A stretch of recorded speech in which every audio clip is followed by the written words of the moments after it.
28 जनवरी की शाम जब नीतीश कुमार की अगुवाई में एनडीए गठबंधन की सरकार बिहार में बनने जा रही थी, तब पुलिस की तरफ से बैरिकेडिंग कर एक कॉरिडोर बनाया गया था जो राजभवन के गेट नंबर 1 पर था।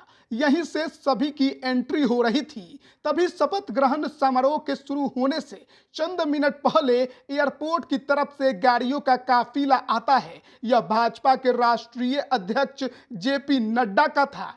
मौके पर मौजूद लोग उस वक्त आश्चर्य में पड़ गए जब गाड़ी में नड्डा और सम्राट चौधरी के साथ लोजपा के राष्ट्रीय अध्यक्ष जमुई के सांसद चिराग पासवान बैठे दिखे। उस समय चर्चा का यह सबसे बड़ा विषय बन चुका था। उस दिन ये दोनों दिल्ली से ही एक साथ एक ही फ्लाइट से पटना आए थे। शपथ ग्रहण समारोह के बाद उसी रात एक ही फ्लाइट से जेपी नड्डा और चिराग पासवान दिल्ली लौट भी गए। अब सबके मन में एक सवाल उठ रहा है कि आखिर ऐसा क्या हुआ जो चिराग को भाजपा इतना महत्व दे रही है। इसके पीछे एक नहीं बल्कि कई वजह है। बिहार में 40 लोकसभा की सीटें हैं और उनमें से 10 सीटें ऐसी हैं जहां पर चिराग समीकरण बना भी सकते हैं और बिगाड़ भी सकते हैं। अब लोकसभा चुनाव पर बात करने से पहले हम 2020 के विधानसभा चुनाव पर भी गौर कर लें, जब चिराग पासवान ने अकेले चुनाव लड़ जेडीयू और बीजेपी को अपनी ताकत का एहसास करा दिया था। 135 सीटों पर चिराग ने अपने कैंडिडेट उतारे। हालांकि केवल एक सीट बेगूसराय की मटिहानी पर उनके कैंडिडेट को जीत मिली, लेकिन 30 से 35 सीटों पर जनता दल यूनाइटेड को सीधा नुकसान हुआ। लगभग 6% वोट चिराग पासवान की पार्टी को मिले थे। हालांकि 2020 के विधानसभा चुनाव के बाद पार्टी और परिवार में बंटवारा हो गया। चाचा केंद्रीय मंत्री पशुपति कुमार पारस सभी सांसदों के साथ अलग हो गए, मगर इसके बाद भी बिहार में चिराग पासवान का क्रेज घटा नहीं, वो समय के साथ और अधिक बढ़ता ही गया है। चिराग पासवान एक युवा नेता हैं, पूरी तरह से निर्भीक और बेदाग राजनेता हैं। अपनी बातों को पूरी सरलता और गंभीरता के साथ रखते हैं। युवाओं में चिराग के प्रति क्रेज काफी ज्यादा बढ़ा है।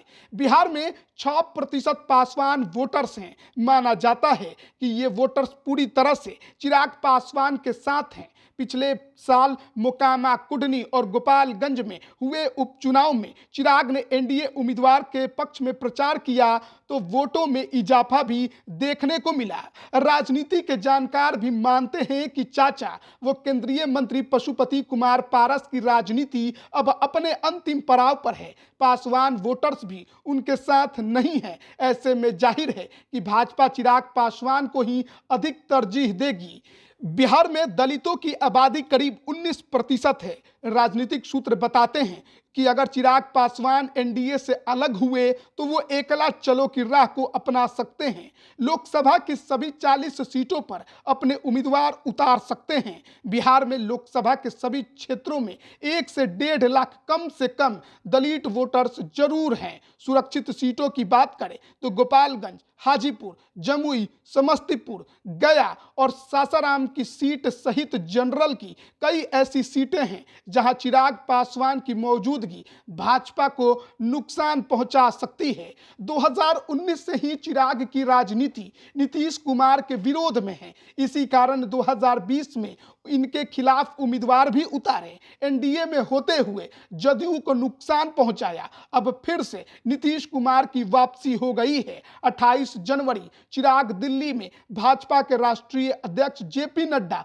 और केंद्रीय गृह मंत्री अमित शाह से मिले थे। इनसे मिलने के बाद वो मीडिया से भी मुखातिब हुए थे। उस वक्त के उनके बॉडी लैंग्वेज को देखकर ही समझा जा रहा था कि नीतीश कुमार की वापसी से वो असहज हो चुके थे, खुश नहीं थे। सूत्रों के अनुसार चिराग इस बात से नाराज हैं कि जिनकी नीतियों का विरोध वो करते रहे, अब उन्हीं के साथ गठबंधन में रहना होगा। पार्टी के सूत्र बताते हैं कि चिराग पासवान चाचा से भी पैचअप की कोई उम्मीद नहीं रखते। चिराग परिवारवाद से बाहर निकलना चाहते हैं क्योंकि चाचा के साथ उनके बेटे मुस्कान, भतीजा प्रिंस और इसके बड़े भाई कृष्णराज भी लाइन में हैं। जब परिवार में विवाद हुआ था तब चाचा उनकी मां को लेकर कुछ ऐसी बात कह गए थे जो चिराग को बहुत बुरी लगी थी। इस कारण वो आगे भी कभी साथ नहीं जा सकते हैं। इस बात को चिराग कई बार खुले मंच से कह चुके हैं। दूसरी तरफ पशुपति कुमार पारस भी कई बार कह चुके हैं कि दिल टूट चुका है, वो किसी कीमत पर जुड़ नहीं सकता है। जब 2020 में लोजपा टूटी थी तो राजद सुप्रीमो लालू प्रसाद चिराग के ऊपर डोरे डाल चुके थे। उनकी चाहत है कि चिराग महागठबंधन में अपनी पार्टी के साथ शामिल हो जाए। लालू कह चुके हैं कि चिराग मेरे लिए तेजस्वी यादव जैसे ही हैं, उनका जब मन करे विपक्षी खेमे में आ सकते हैं। उसी दरमियान लालू प्रसाद की तरफ से 2 बार चिराग को कॉल भी की गई थी। हालांकि हाल के दिनों में इन दोनों नेताओं के बीच कोई बातचीत नहीं हुई है। चिराग के पिता पूर्व केंद्रीय मंत्री रामविलास पासवान ने 2004 में राजद और कांग्रेस के साथ अपनी पार्टी लोजपा का गठबंधन किया था।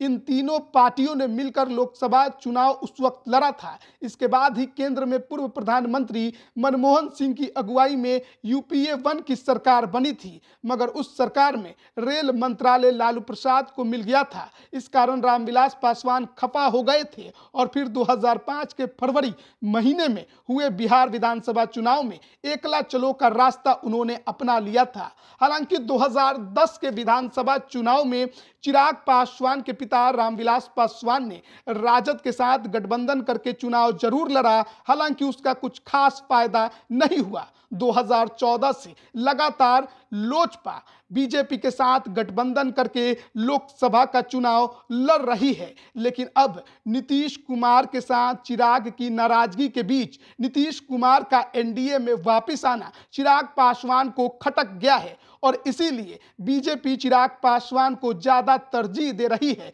क्योंकि जानती है कि लोकसभा में चिराग पासवान अगर अकेले चले तो काफी नुकसान पहुंचा सकते हैं और लोकसभा को लेकर बीजेपी कोई नुकसान उठाना नहीं चाहती। शायद यही सबसे बड़ी वजह है कि आज भी चिराग पासवान को बीजेपी नीतीश कुमार के आने के बाद भी ज़्यादा से ज़्यादा तरजीह देकर अपने साथ रखना चाहती है। वैसे भी भले ही नीतीश कुमार एनडीए में आ गए हैं, सरकार बना ली है, लेकिन अभी भी जदयू और बीजेपी के बीच जो दूरियां आई भरती दिखाई नहीं दे रही। इसका अंदाजा आप इस बात से लगा सकते हैं कि 28 जनवरी को बिहार में सरकार तो बन गई, लेकिन अब तक विभागों का बंटवारा नहीं हो पाया है। अब देखना है कि लोकसभा चुनाव में चिराग पासवान की जो चाहत है, जो उम्मीद है, बीजेपी उसको पूरा करती है या फिर नीतीश कुमार के आने से चिराग पासवान को झटका लगता है। लाइव बिहार